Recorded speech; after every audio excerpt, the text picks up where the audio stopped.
Sobat Semaknam. Assalamualaikum warahmatullahi wabarakatuh. Kembali lagi bersama Semaknam Edukes, podcast seru yang mengupas dunia pendidikan dan inovasi. Oke, pastinya seru dan Sobat Semaknam yang ada di berada ya, pasti kangen dengan kita. Kangen, sudah lama tidak berjumpa. Lama kita nggak podcast ya. Benar kali sekali. ini kita bertemu lagi. Nanti selama 30 menit ke depan nanti kita akan podcast bersama narasumber yang hebat. Nah, nanti bersama saya Aris Dirwayuti dan saya Nafi Uriski. Oke Bapak Aris, untuk podcast hari ini kita bakal bahas hal seru apa nih? Oh ya jelas seru dong. Nanti kita akan kolaborasikan antara kesiswaan dengan kurikulum kan. Aduh seru banget itu Pak. Sepertinya yang nanti bahasnya juga bahas seputar nanti bagaimana sih persiapan kolaborasi mereka untuk mempersiapkan siswa yang memiliki lulusan siap kerja. Jadi kita tema hari ini Kak Nafiu ada kolaborasi kesiswaan dan kurikulum untuk mencetak lulusan SMK siap kerja. Oke. Itu ya pasti seru nanti ya. Seru. Sebelum kita lanjut Kak Nafiu.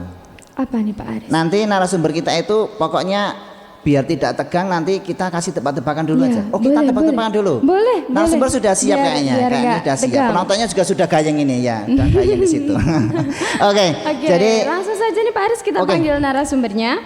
Untuk narasumber yang pertama dari Wakil Kepala Sekolah Bidang Kesiswaan Bapak Fatur Rahman SPD MSI bisa dipersilakan untuk masuk. Oke, tepuk tangan dulu. Yang meriah teman-teman.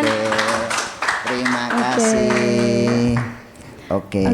Dari kesiswaan ya Kak ya. Oke, yang selanjutnya sebelum nanti kita lanjut, kita panggil dulu narasumber yang kedua kita. Oke, narasumber yang kedua kita dari Waka Kurikulum, kepada beliau Ibu Yurina Istiani ST MSc, kepada beliaunya kita persilakan untuk masuk. Oke, tepuk tangan yang meriah sobat. Oke, luar biasa. Oke. Karena PU biar nggak tegang. Ini suasananya. Suasananya itu kayaknya mereka sudah terbiasa dengan sesuatu hal yang formal gitu ya. Biar kita tidak tegang. Kita itu podcast loh Kak. Kalau podcast harusnya santai aja. Oh iya orang. Oke, sebelumnya punya tebak-tebakan nggak untuk saya atau untuk narasumber saya? Boleh Pak Aris, boleh. Aku punya tebak-tebakan satu nih Pak Aris. Pintu apa yang kalau didorong nggak kebuka? Didorong nggak kebuka? Ya jelas pintu hatiku dong. Kan sudah ada yang punya, betul enggak?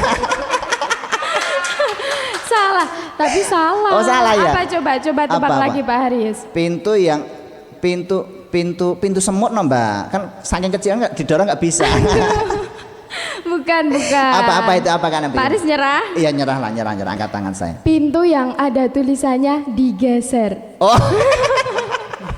Disuruh digeser tapi didorong ya nggak bisa kebuka. Iya. Tapi kalau yang dorong Pak Santosa pasti kebuka, jebol semuanya. Saya juga. Oke, saya juga punya tebak-tebakan. Aduh apa nih Pak Haris? Ini ringan aja. Oke. Ayam apa yang paling kecil kan Nafiu? Ayam yang paling kecil. Ayam yang paling kecil. Anak ayam kan kecil, baru anak-anak. Enggak, masih ada yang kecil lagi. Masih ada yang kecil lagi. Ada enggak? Penonton kalau tahu jangan sampai kasih tahu kan Nafiu. Apa ya? Mainan ayam-ayaman? Boleh. Ayam-ayaman kan yang kecil nggak mungkin gini kan. Ayam pasti kelihatan ayamnya. Apa nyerah. Bu Zurina mau jawab ayam apa? Baby ayam. Baby ayam sama ayam anak ayam tadi. Yang jelas ayam yang paling kecil itu ya ayam suwir kan. Ayam besar kan. Jadi ayam suwir itu dimanapun berada tetap ayam suwir kecil ya. Nggak mungkin ayam suwir kok besar kayak gini. Utuh gitu nggak mungkin ya Pak. Ayam giling mungkin lebih kecil lagi Pak. Ayam remuk. Ayam giling. Ayam giling. Sudah nggak berbentuk ayam lagi. Ayam di blender bisa. Ayam di blender. Oke kan apa yuk? Nah, kayaknya sudah mencair ini, sudah mencair suasananya. Seru-serunya sudah kita cukupkan ya. Lebih seru lagi kalau sebaiknya kita perkenalan dulu kan Afiu. Boleh perkenalan dulu ya dari narasumber kita. Oke, bisa perkenalan terlebih dahulu dari Wakil Kepala Sekolah Bidang Kurikulum Ibu Yurina Istiani STMSI. Silakan bisa memperkenalkan diri kepada Sobat Semaknam yang ada di sana. Assalamualaikum warahmatullahi wabarakatuh. Waalaikumsalam warahmatullahi wabarakatuh. Halo Sobat Semaknam semuanya. Perkenalkan saya Yurina Istiani, mungkin bisa dipanggil Bu Yurina. Saya selaku Wakil Kepala Sekolah Bidang Kurikulum di SMK Negeri 6 Sukoharjo. Cukup? Oke, cukup. Oke, terima kasih. Tepuk tangan yang meriah. Tepuk tangan dulu yang meriah dong. Penontonnya itu 100 orang enggak ada yang teriak-teriak. Oke ya. Pada lapar itu Pak. Pada lapar. Oke, nanti dikasih roti Roma sama Pak Santosa ya. Oke, selanjutnya kita perkenalan terlebih dahulu. Kita lanjutkan perkenalan narasumber yang kedua dari bidang kesiswaan gitu ya kayak. Kali ini akan disampaikan perkenalan terlebih dahulu Bapak Fatur, silakan monggo perkenalan terlebih dahulu. Assalamualaikum warahmatullahi wabarakatuh. Waalaikumsalam warahmatullahi Salam wabarakatuh. sehat selalu Sobat 6. Oke, sehat. Perkenalkan, nama saya cukup familiar tapi tulisannya banyak yang berbeda-beda Pak Ari. Oh iya, beda-beda. Fatkur Rahman itu ada V dan seterusnya. Oh iya, Jadi iya, Fatkur Rahman, ya saya selain guru produktif TO juga dapat tugas tambahan sebagai wakil kepala sekolah bidang kesiswaan. Oke. Bukan kesis guru ya, kesiswaan. Oh, kesis guru ada Pak ya? Oh, kurang tahu ya. Oh iya. Kesis guru. Kesis guru. Kesis guru kayaknya kepala sekolah kayaknya. Iya, betul itu ya. Kesis guru. Oke, cukup Kak? Pak? Cukup. Oke. Bisa Terima sampai. kasih kepada Pak Fatur ya. Kali ini memang luar biasa, narasumber yang hebat-hebat, mumpuni di bidangnya masing-masing. Kali ini pasti akan seru ya. Seru Gitu ya, Kak, pembahasan ya. hari ini Pak.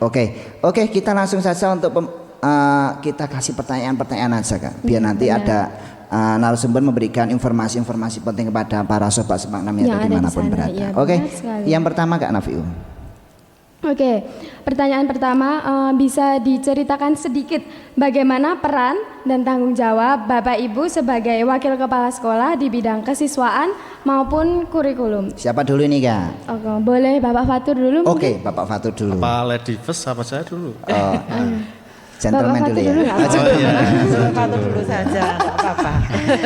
Oke, gantian nanti Kak. Ya oke. Jadi sebuah instansi atau kita itu sekolah itu tidak bisa dilepas dengan bagian-bagian yang lain seperti hanya tubuh kita ya.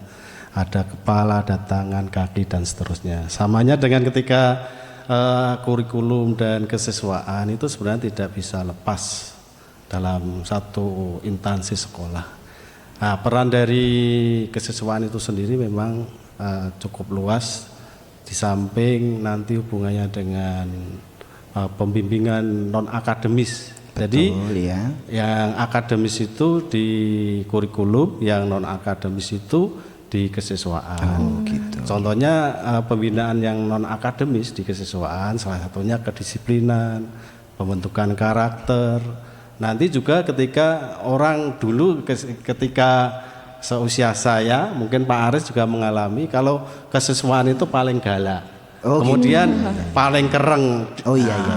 Dari Karena dulu kayaknya kan. karena dulu. Sekarang mungkin masih ya. Oh, masih sekarang masih ya. Karena apa? Di situ juga di kesiswaan juga menangani anak-anak yang bermasalah. Kalau nggak bermasalah nggak ditangani. Oh Pak? ya ditangani. Ditangani ya. Oke. Ditangani. Ya. Karena apa? Kalau dulu ketika masuk di BP itu kan orang-orang bermasalah. Iya. Seperti Iya. usia saya dulu, misalkan dipanggil di BP itu sudah bingung. Wah, keringet sak grontol-grontol mungkin di Grontol itu apa? Sobat Semarang Oh, grontol. grontol itu. enggak tahu ya. Grontol Sekarang itu- makanannya spaghetti Pak. Oh iya. Spaghetti. Maksudnya sak grontol-grontol sak kacang-kacang gitu. Oh satu Sak kacang-kacang. kacang. Dipanggil ke BP lah. Itu salah satunya itu adalah bidang dari kesiswaan. Oh, iya. Kalau dulu itu hanya masalah mungkin belum tahu lah karena mungkin siswa itu kalau ke BP itu hanya ketika bermasalah, tapi bukan seperti itu. Jadi ketika di BP itu bisa anak-anak konsultasi masalah apalah terserah. Oke. Dan di situ dalam aturannya memang BP itu juga bimbingan konseling ya, konseling. Selain itu juga di kesiswaan juga membina masalah ekstra. Nah, ekstra itu sebenarnya ekstrakurikuler. Iya. Bisa di situ ada rohis, ada mungkin mapalanya, mungkin ada English clubnya, mungkin pramuka dan seterusnya. Itu sebenarnya hubungannya satu mengerucut yaitu membina karakter. Oke. Gitu. Demikian dulu. Nanti Oke. bisa sambung lagi dengan kurikulum sehingga nanti bisa saling mengisi. Oke, luar biasa. Terima kasih Pak Fatur, nggih. Jadi tanggung jawabnya memang ternyata besar juga ya. Oh, besar. Besar ya. Jadi misalkan anak 1.000 anak, otomatis di kepala anak itu juga 1.000. Oke, berarti harus menguasai 1.000 anak gitu Enggak. kan, Pak, ya. Itu Ya. anaknya Bapak Ibu aja.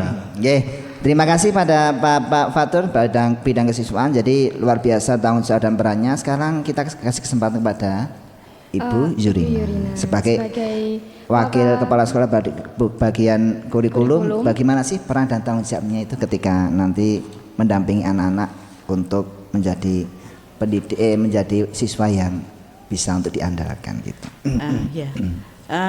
Untuk peran dan tanggung jawab sebagai kurikulum, seperti halnya yang dikatakan Pak Fatur, kita tidak bisa lepas ya satu dengan yang lain. Jadi kurikulum berjalan itu juga bantuan dari kesiswaan, kemudian sarana prasarana, semua lini yang terkait di sekolah itu harus saling bekerja sama. Iya, berarti salpras juga ya Pak ya? Iya. Salpras juga. Seperti halnya tadi loh Pak, ada kepala, ada tangan, ada semuanya harus terlibat, bersinergi, berkolaborasi untuk kemajuan SMK.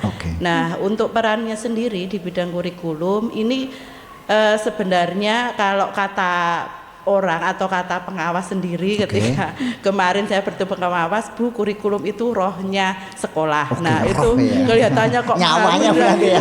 Tapi bukan roh halus. Berarti kalau ini rohnya mati kan ya berarti sekolah mati. Ya. Rohnya harus hidup terus. Pada dasarnya kami pertama harus menyusun kurikulum satuan pendidikan ya selama 1 tahun ajaran. Di situ tuh ada kegiatan intra, ekstra, kurikuler. Nah, ketiganya itu tidak lepas dari peran kesiswaan juga, karena kami dalam melaksanakan tugas-tugas pembelajaran atau proses pembelajaran itu tentu saja tidak hanya mendidik dalam sisi akademis, tetapi juga sisi karakter siswa. Nah, karakter ini, untuk membangun karakter ini tidaklah mudah ya. Kalau membangun istilahnya keahlian siswa atau kompetensi siswa, mungkin kita punya tolak ukur lah. Tetapi kalau tentang karakter siswa ini adalah pembinaan yang terus menerus dan harus bersinergi dengan bidang-bidang yang lain. Kemudian yang kedua, kami juga di bidang kurikulum itu merencanakan, mengelola, kemudian mengaplikasikan proses pembelajaran yang ada di satuan pendidikan sesuai dengan regulasi yang ada. Dan tentu saja itu nanti juga membagi peran guru-guru untuk jam mengajarnya, karena ya kalau kurang mengajarnya akan berimbas juga ke tunjangan guru.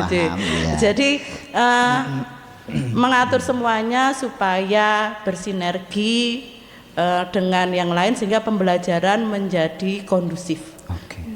Gitu. Jadi gini, rohnya di kurikulum, jasadnya itu di kesiswaan. Bisa masuk itu. Masuk ya? Masuk itu. Cocok ya, penonton cocok ya. Rohnya itu di kurikulum, sedangkan jasadnya sebagai bentuk nyatanya itu di karena kan kesiswaan. yang ditangani siswa. Betul, ya cocok itu saya masuk. Itu siswa. Masuk kan View ya. Karena peran utamanya di sekolah itu adalah siswa. Betul. Tapi kalau roh halus itu nggak tahu ya. Oh, halus itu ya. Ya di sini, ya ini yang nggak kelihatan ini.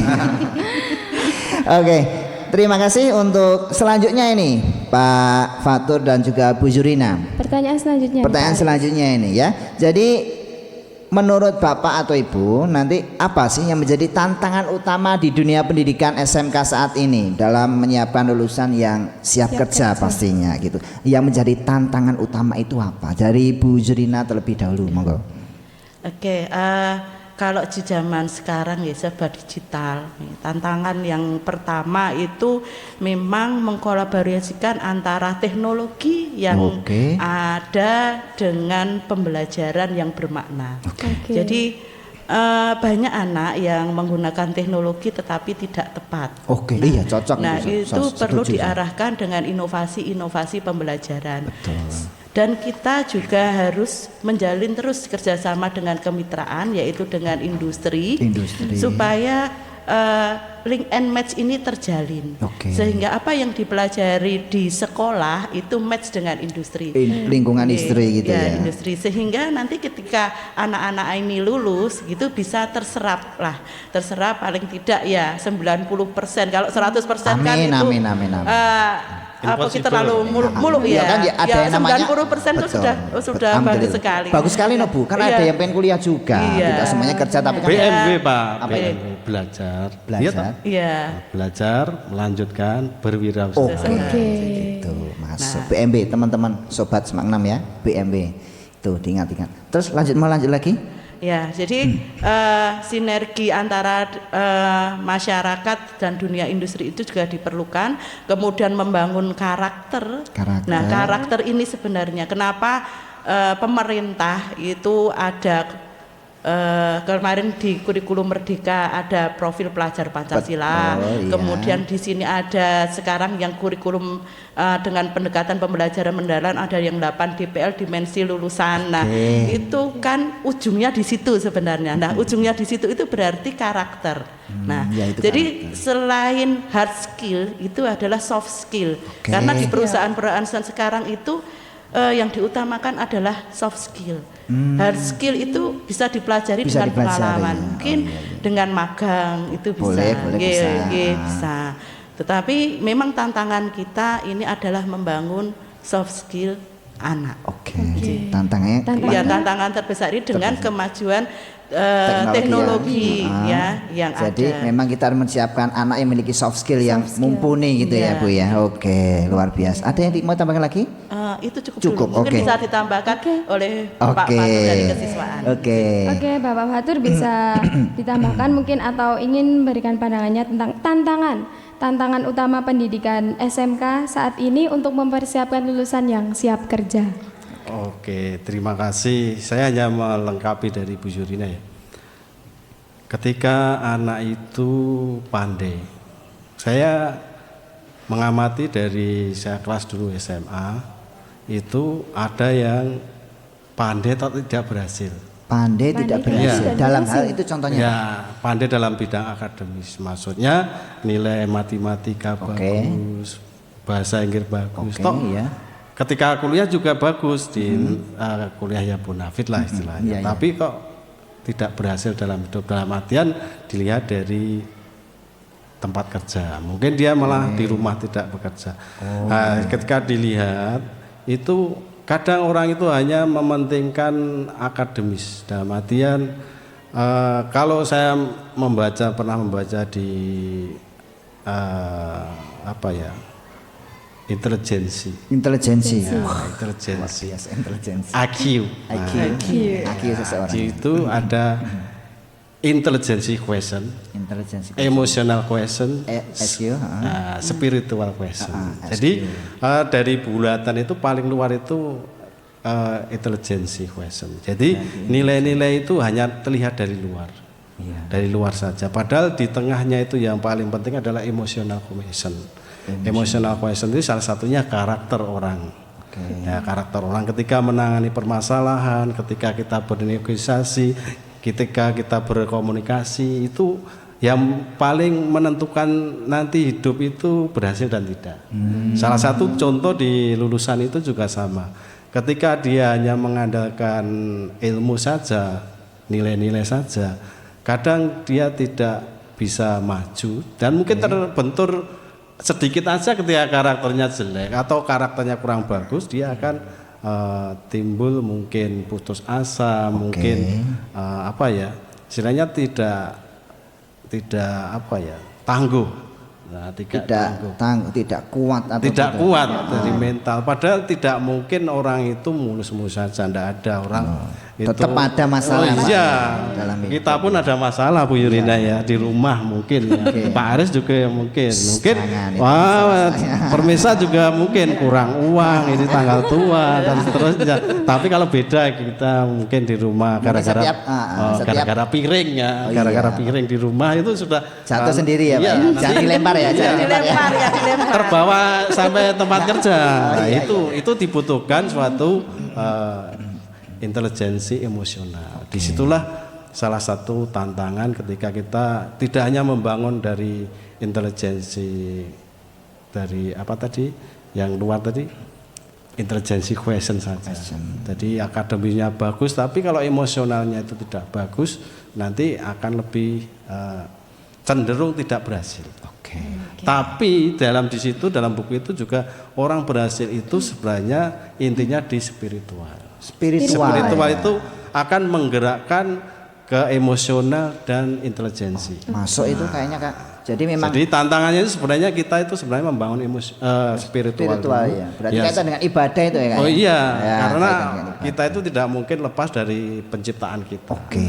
Kalau ibadahnya semangat pasti juga motivasi untuk hidupnya. Oh iya, jelas. Juangnya juga semangat gitu ya Pak ya. Dan tambahan lagi ketika ini dari koresponden anak-anak aja ya. Anak-anak itu kadang mengeluh dunia industri ya. Dunia industri yang seperti apa itu? Maksudnya kita dikenalkan dengan industri. Misalkan tapi kadang hanya secara teori dalam buku. Oh gitu. Oh diceritakan kalau misalkan di TO misalkan itu Yamaha itu seperti ini. Di Honda itu seperti ini. Tapi anak itu gimana tempatnya, pabriknya nggak tahu. Oh iya. Mungkin bahkan prosesnya itu belum sempat melihat gitu. Iya.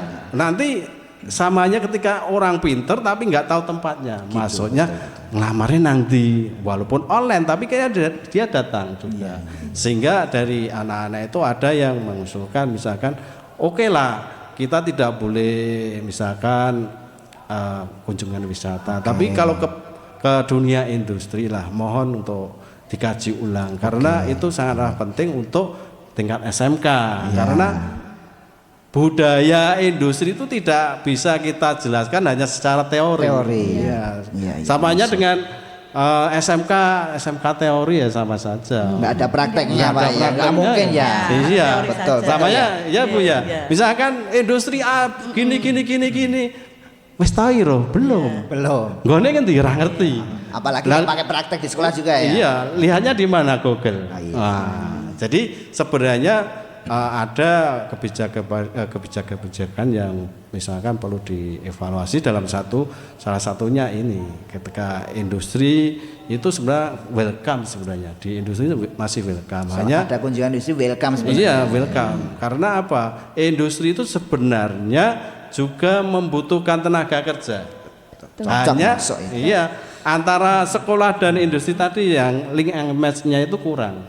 Jadi samanya kalau punya pacar itu berantem gara-gara miskomunikasi. Miskomunikasi. Ingat itu. Iya, Pak Santoso ya. Seperti itu. Samanya ketika antara industri dan sekolah itu seperti itu. Itu salah satu tantangan yaitu anak itu dikenalkan dunia industri tapi yang real. Oh yang real, nyata. Memang lihat bener gitu. Iya. Bahkan lewat prosesnya juga seperti apa gitu ya, tidak sekedar cuma diangan-angan teori saja. Oke, terima kasih kepada Pak Fatur, luar biasa. Jadi kolaborasi kurikulum dan kesiswaan nanti bisa digabungkan, bisa dipahami gitu ya. Jadi luar biasa. Untuk selanjutnya Kak Nafiu pertanyaan kaitan dengan kesiswaan dulu ya. Iya, benar. Oke, kaitan dengan kesiswaan dulu. Ada berapa pertanyaan ini? 2 ya. 2, benar sekali. Hadiahnya apa nanti? Hadiah. Ada hadiahnya Pak Santoso? Hadiahnya? Ada. Ya, ada. Jangan sulit-sulit ya. Jangan sulit-sulit. Ini usia anak sudah sulit ini. Oh iya. Santai aja Pak, santai aja. Oke. Bagian bidang kesiswaan. Yang pertama kan Ibu, pertanyaannya apa kan Nafiu? Oke, pertanyaan pertama buat khusus untuk bidang kesiswaan, bagaimana kesiswaan membentuk karakter dan kedisiplinan siswa agar sesuai dengan kebutuhan di dunia kerja? Oke, bagaimana ini ada Terima kasih. Tadi saya sudah bilang bahwasanya orang itu akan berhasil sebenarnya dari spiritual dulu, kemudian emotional question, intelligence questionnya. Salah satu tadi sudah di Bu Yurina setelah kurikulum bahasanya yang namanya karakter itu tidak serta-merta membalikkan tangan bisa. Sehingga yang namanya karakter itu dibangun dari sedikit demi sedikit, dalam artian kontinu. Salah satunya kalau berarti pembiasaan iya, pembiasaan diseringkan. Gitu. Dulu saya di basic saya memang dari swasta ya. Saya hampir 20 tahun di swasta. Di SMK yang notabene-nya memang disiplin. Salah satunya ada doktrin gini. Ini benar apa tidak enggak tahu ya. Tapi doktrinnya gini. Orang itu akan punya budaya ketika satu. Yang pertama itu terpaksa. Nah, Dipaksa atau terpaksa dulu? Iya, dipaksa dulu. Dipaksa, kemudian dipaksa oleh apa? Aturan-aturan. Aturan tata tertib itu nggih. Iya, tata tertib. Kemudian dia akan terpaksa. Yang menjalankan terpaksa kan? Iya, pasti itu. Yang namanya orang itu pena aja dipaksa dulu. Betul. Ya makan aja kadang kita dipaksa. Apalagi yang disiplin ya. Iya, betul. Itu jadi dipaksa, terpaksa, terbiasa, kemudian jadi budaya. Berarti sudah melekat ya, sudah kebiasaan ya. Kalau sudah jadi budaya itu sudah menjadi karakter mungkin bisa dikatakan membentuk karakter. Jadi karakter itu memang harus ya. Kalau di sekolahan kita itu contoh-contoh untuk membentuk karakter yang pertama setiap hari Senin pasti upacara masuk. Kedua, Selasa itu apel per program. Jadi pemaparan program-program dari AKL di kafe beda-beda sehingga dikasih waktu hari Selasa. Kemudian hari Rabunya biar sehat. Ya, senam itu salah satunya dari kurikulum. Karena memang kurikulum baru ini harus itu ya Bu ya. Gitu. Kurikulernya salah satu kegiatan kurikulernya 7 pembiasaan anak Indonesia. Anak Indonesia hebat. Biar sehat olahraga setiap hari. Setelah olahraga makan bergizi. Jangan mie. Jangan mie. Ingat. Sobat-sobat semangat kebiasaan sangune nasi tapi lauknya mie. Karbohidrat semua itu. Oke, lanjut. Setelah itu kan kita juga hari Kamisnya itu kan kita karena kita hidup di Jawa itu ada apel bahasa Jawa. Walaupun ada anak seluruhnya Iya, walaupun ada anak itu dari saya pernah tanya, kamu pindah dari mana? Maluku. Tahu enggak tahu. Ya denger aja, Pak. Jadi walaupun kita di Jawa ya itu harus kita budayakan bahasa Jawa. Bahasa daerahnya ya. Bahasa daerahnya. Karena kita posisinya di Jawa, mungkin di Maluku bahasa Maluku ya. Itu Kamis. Itu kan baru istilahnya belum ruhnya, dalam artian belum menyentuh hati. Sehingga di hari Jumat itu ada Jumat karakter. Jumat karakter itu ada apa saja itu? Itu ada pembimbingan BPBK, terus kerohanian, dan wali kelas. Mungkin ini nanti ditambah dengan pembinaan guru wali. Ada yang sekarang ya baru ya Bu ya, ada guru wali. Jadi nanti semua jadi guru wali kecuali kepala sekolah.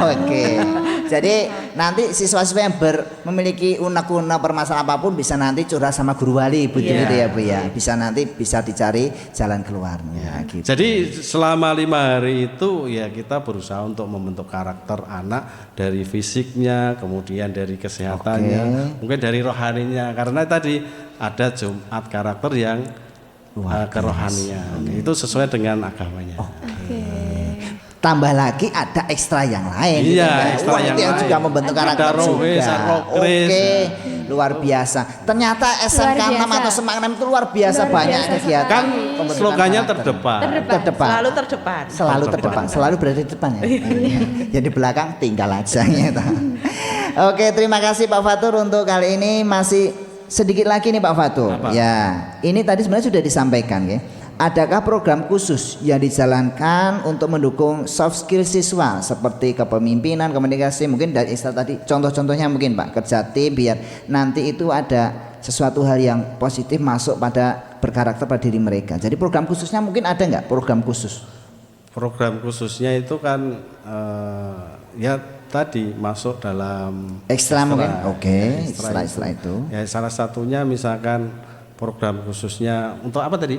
Untuk membuat karakter siswa itu soft skillnya seperti kepemimpinan, komunikasi atau kerja tim dan lain sebagainya itu. Jadi ketika anak itu masuk dari kelas 10 itu yang pertama kali adalah mungkin namanya dulu MPLS. Oh ya. Nah, MPLS. Setelah MPLS itu kan hanya pengenalan sekolah. Jadi lingkungan sekolah dikenalkan. Ya. Nah, di sini kita tambahi dengan LDK. LDK, latihan dasar kepemimpinan ya Pak ya. Dari itu siswa yang baru itu semuanya ikut ya, wajib ya. Wajib ikut. Salah satunya nanti narasumbernya dari TNI Polri. TNI Sobat Semakna. Yang kelas 10 sudah merasakan Ya, pasti. pasti yang kelas 10. Itu pun kalau di sekolahan kita itu masih maksudnya kapasitasnya masih kecil. Enggak terlalu seperti yang di mungkin di sana-sana yang begitu ekstrim yang kedisiplinnya luar biasa gitu ya. Karena ya tadi karena pembentukan itu tidak langsung serta merta 1 tahun atau 2 minggu nanti sudah. Seperti hanya gelas itu kalau dikasih air 1 dirigen yang masuknya hanya 1 gelas. Ya, jadi bertahap. Oke, terima kasih Pak Fatur untuk pertanyaan yang kedua sudah cukup. Jadi tentang kesiswaan sekarang bagian kurikulum. Gantian nih. Buat pertanyaan buat Bu Yurina sebagai Wakil Kepala Sekolah Bidang Kurikulum. Pertanyaan pertamanya, bagaimana kurikulum di SMK saat ini disusun agar sesuai dengan kebutuhan industri? Ya. Terima kasih. Saya akan menjawab untuk kurikulum SMK agar sesuai dengan industri. Itu pertama adanya sinkronisasi. Ya, jadi dari awal kita menyusun kurikulum satuan pendidikan itu ada pernyataan sinkronisasi dari industri. Nah, sinkronisasi ini digunakan untuk penyelarasan kurikulum di industri atau di sekolah dengan kompetensi yang ada di industri. Sehingga nanti match gitu ya. Nah, biasanya setiap program itu mengagendakan untuk workshop penyelarasan kurikulum ini. Nah, nanti hasilnya adalah penyelarasan kurikulum masing-masing jurusan. Nah, diharapkan dengan penyelarasan kurikulum ini nanti apa yang kita ajarkan di sekolah, proses pembelajarannya nanti sesuai dengan kebutuhan industri. Memang harus dimatchkan ya. Harus dimatchkan. Jangan industri A nanti di sekolah A aksen. Ada yang mau tambah cukup? Saya rasa sementara cukup. Pertanyaan selanjutnya masih tentang kurikulum ya kan MVU ya.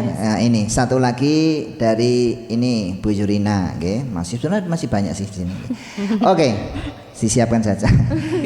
Bisa diceritakan ini Bu Yurina, mungkin tentang inovasi pembelajaran atau praktek terbaik yang sudah dilakukan SMK Negeri 6 mungkin yang sudah pernah atau mau rencana bolehlah gitu. Kalau inovasi pembelajaran itu kan banyak. Karena setiap tahun itu pasti kita istilahnya ada hal-hal baru. Hal baru.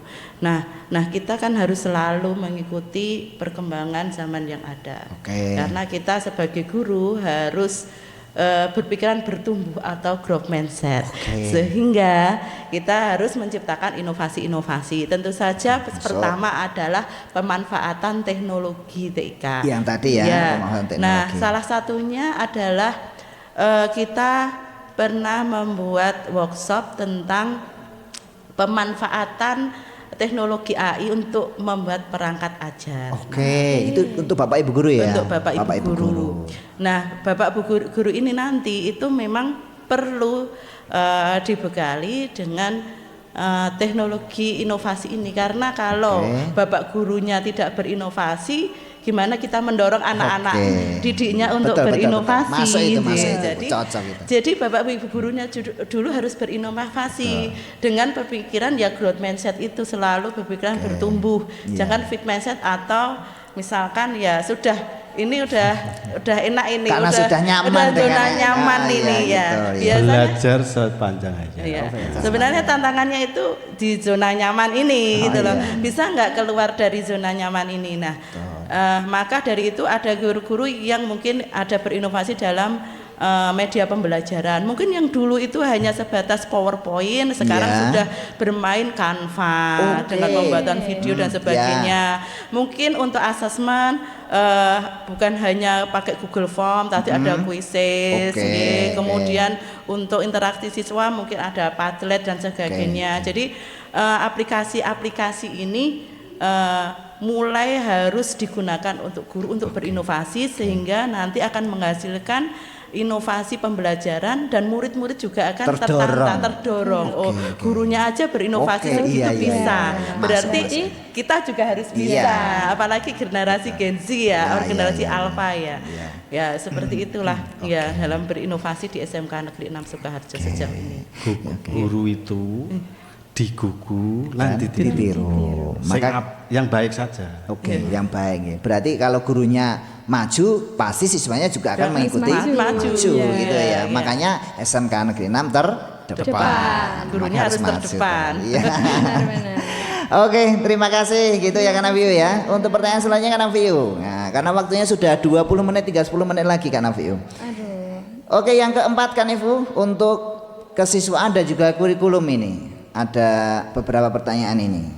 Yang menurut Bapak Ibu, bagaimana sih bentuk sinergi antara kesiswaan dan kurikulum yang membentuk lulusan yang unggul? Jadi antara kesiswaan dan kurikulum bagaimana sih membentuk sinerginya gitu. Untuk bersinerginya itu loh. Nah, ada nggak kerjasama yang seperti itu? Contohnya mungkin biar lebih dipahami oleh Sobat Semakna. Ini yang jawab siapa dulu? Oh, yang jawab siapa dulu kan Nafi? Iya.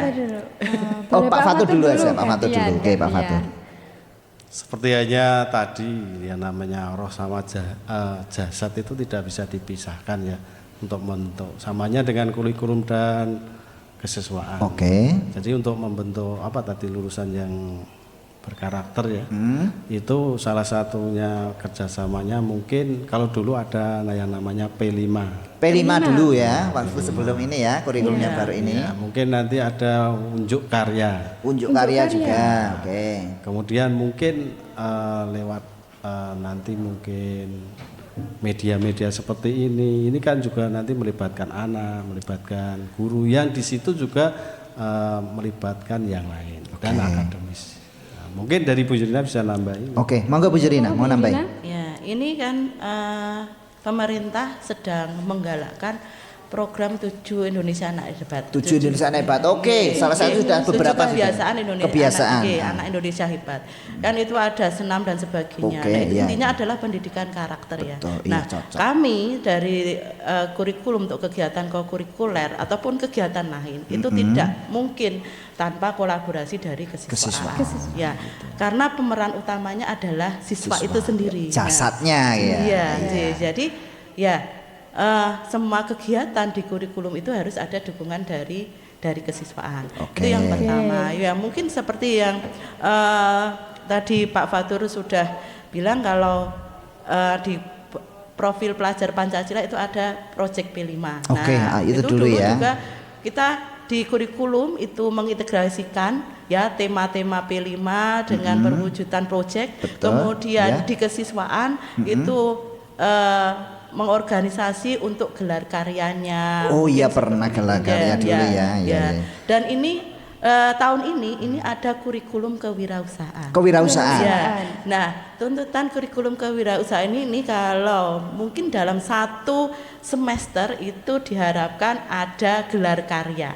Ya, mungkin nanti akan direncanakan di jeda semester gasal. Jadi sebelum penerimaan rapot semester gasal. Nah, kita tunggu Sobat Semakna ini ya. Nah, ini perlu kerjasama dengan kesiswaan.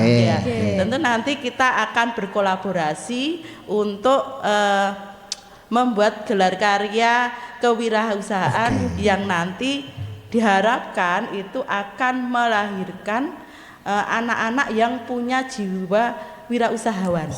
Jadi bukan hanya sebagai pegawai, tetapi anak-anak itu juga istilahnya mampu pengusahanya. mampu berwirausaha. Karena ini yang paling sedikit kalau kita lihat di data tracer studi itu berwirausaha ini paling tidak ada. Betul. Di bawah 5% ya. Mungkin seperti yang tadi Bu, Yona nyaman. Dia nggak mau berpikir yang lebih ekstra karena dia lebih baik kerja di pabrik atau di apapun itu ya. Makanya nggak mau berwirausaha terlalu banyak mikir.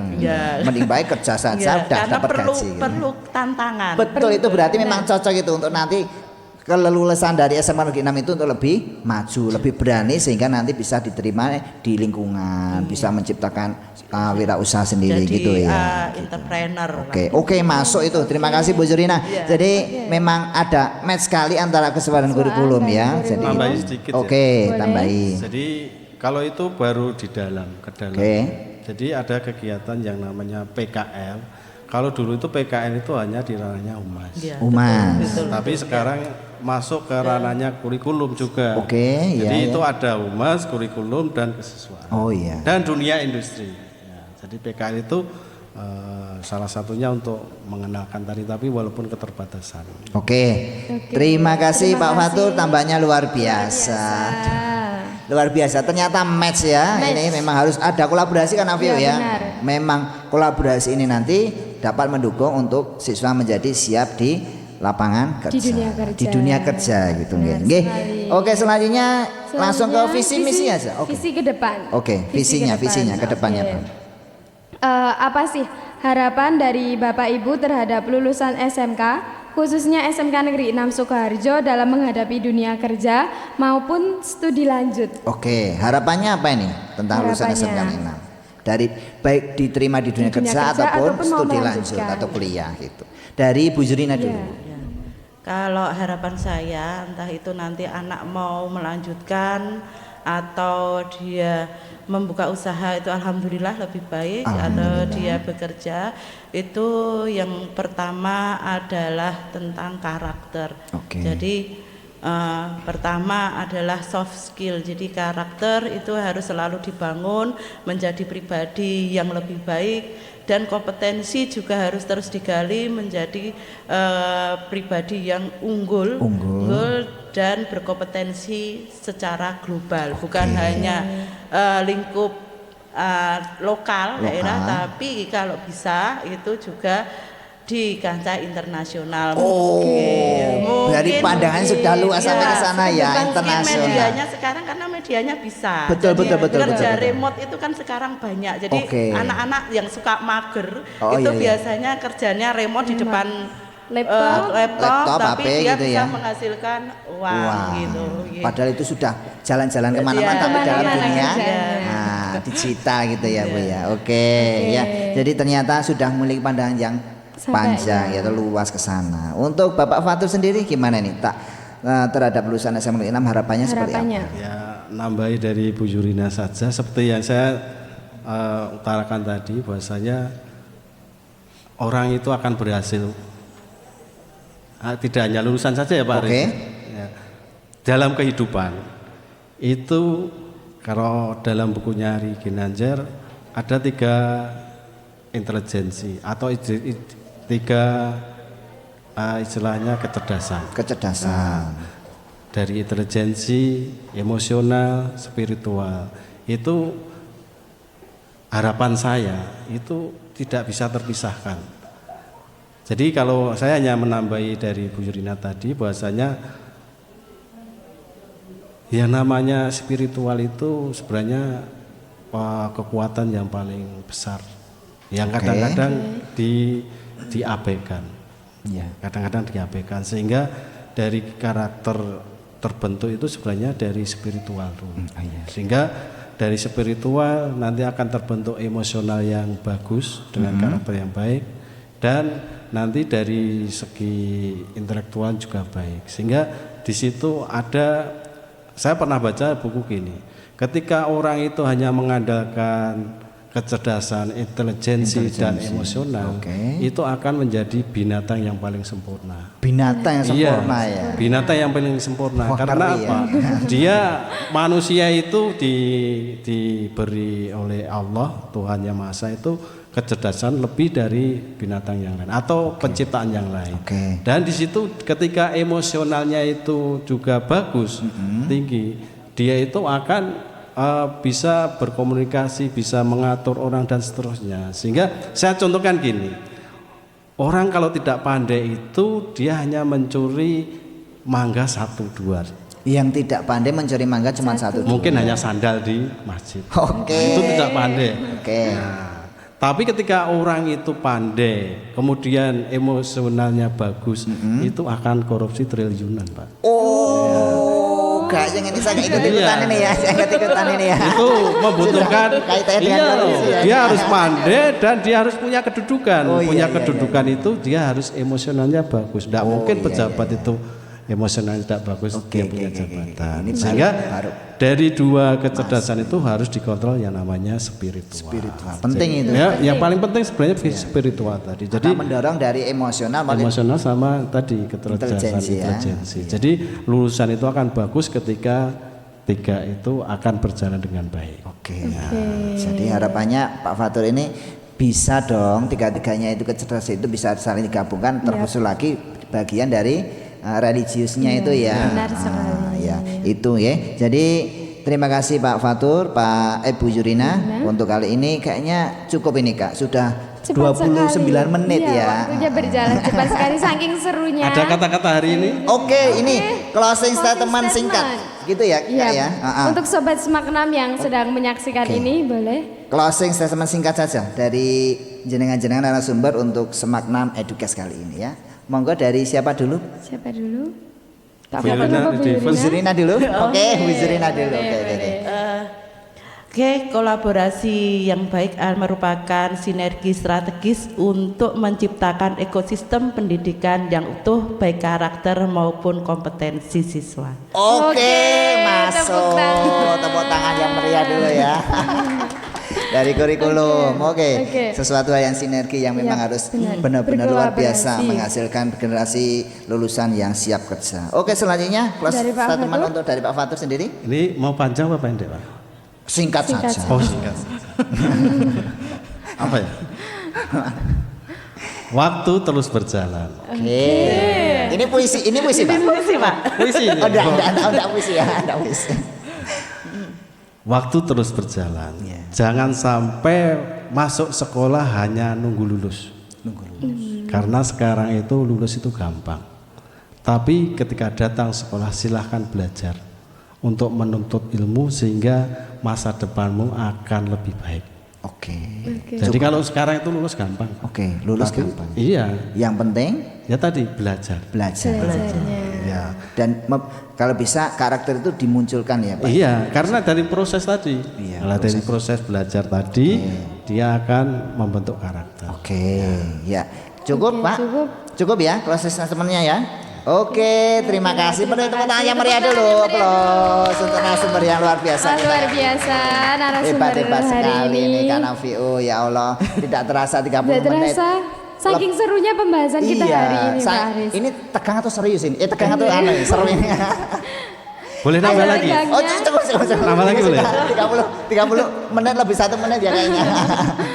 Oke, kali ini mau disampaikan Nafiu apa? Mungkin ada pertanyaan lagi cukup? Cukup? Cukup ya. Mau ada pantun sedikit nih Pak buat Oke, untuk pantunnya menutup. saya dulu aja ya. Oke, Pak Aris Oke. juga punya pantun? Punya lah, Aduh, masa oke, pantun nggak oke, punya. oke. Nanti barangkali juga narasumber punya pantun.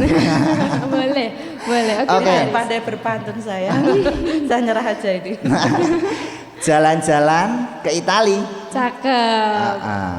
Jangan lupa membawa ces. Cakep. Kalau teman-teman sobat kangen dengan kami, Ya. jangan lupa tonton terus Semaknam Edukes. Oke. Oke, masuk ya. Masuk, Pak, masuk. Keren, Oke, keren, Kanapiu. keren. Oke, pantun aku sekarang. Buah nanas, buah ceri. Cakep. Dicampur gula enak sekali. Oke, cakep. Cakep. Tidak terasa podcast ini Sampai bertemu di lain hari. Oke, tepuk tangan juga yang meriah untuk Kak Nafi. Dari narasumber mau memberikan pantun? Pantun mungkin. Oh, enggak. Sudah waktunya sudah ini. Oh iya. Oh iya. Sudah habis. Sudah habis. Saya bisa nambahin Nambah apa lagi? pantun. Pantun. Oke. Bisa? Bisa. Oke, pantun. Oke, boleh Pak. Assalamualaikum warahmatullahi wabarakatuh. Oke, mantap. Singkat padat. Singkat padat. Gitu ya. Oke, terima kasih. Oke, terima kasih Untuk itu, kedua terima kasih kepada narasumber. sobat semana yang selama ini 30 menit ke depan sudah bersama Sudah kita. menyaksikan kita. Kami berdua selama host ataupun mendampingi dari acara kegiatan Bukas Pagi ini, jika ada kesalahan ataupun yang namanya manusia tidak luput dari kesalahan, Ya, kita benar. minta maaf yang sebesar-besarnya. Kami mohon undur diri. Saya Aris Suryuti. Dan saya Nafi Rizky, sampai bertemu di podcast Smaknam Educast, podcast seru yang mengupas dunia pendidikan dan inovasi. Terima kasih Sobat Bye-bye. Semangat. Assalamualaikum warahmatullahi wabarakatuh. Wabarakatuh. Oke.